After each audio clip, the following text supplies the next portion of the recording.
High বন্ধুরা, আমি আজকে ঝুড়ো মিষ্টি আমের আচার করে দেখাবো।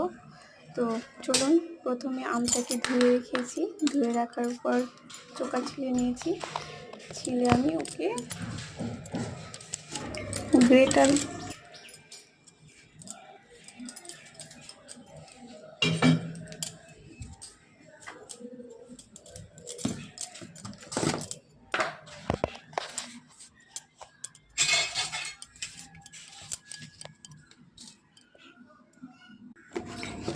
দিয়ে গ্রেট করে রেখেছি। তারপরে লবণ দিয়ে মেখে ওর যে জলটা থাকে লবণ হলুদ দিয়ে, সেই জলটা আমি দেখুন চিপে বের করে নিয়েছি। কি পরিমাণে জল বেরোবে! তো এখানে আমার 1 বাটি জল বেরিয়েছে।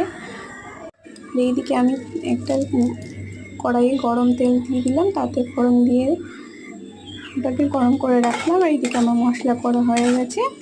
তো মশলাতে আমি দিয়েছি মৌরি, মেথি, লঙ্কা, আর এদিকে চিনি, গুড় আমি রাখলাম।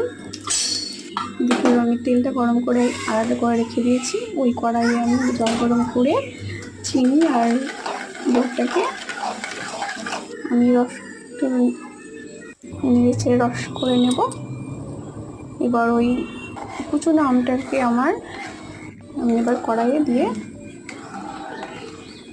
একটু রসটাকে মেরে নেব। আমি রসটা দিয়ে শুকনো গামাখা করব, যাতে রস বেশিও না থাকে আবার কমও না থাকে। দেখুন এদিকে আমার অনেকটা রস মরে গেছে। আর এদিকে আমি এটা আমি আধা আমের আচার, এটাও মিষ্টি আচার করবো। তো এটার ভিডিও অন্যদিন দেখাবো। আর এই দিন এখন দেখুন আমার অনেকটাই রস মিলেছে। আমি এভাবেই রাখলাম। আর সেই ফোড়ন দেওয়া তেলটা আমি এর উপর দিয়ে দিলাম। মিষ্টি তেল দিলে আচারটা অনেক দিন থাকে। আমি গরম করে দিয়েছি। আর এদিকে মশলা করে রাখা মশলাটা দিচ্ছি। তো দেখুন কেমন হয়েছে আমার আচারটা। তো এবার আমি ছাদে দিয়ে দিব। বেশিক্ষণ রাখবো না, এই 4-5 ঘন্টা রাখবো।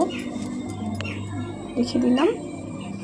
আর একটা ঝুড়ি দিয়ে ঢাকা দিয়ে দিলাম, যাতে পাখিটা এসে মুখ না দিয়ে দেয়। ওই জন্য আমি ঢাকা দিয়ে দিলাম। দেখুন আমাদের পাশের গাছে কত আম হয়েছে।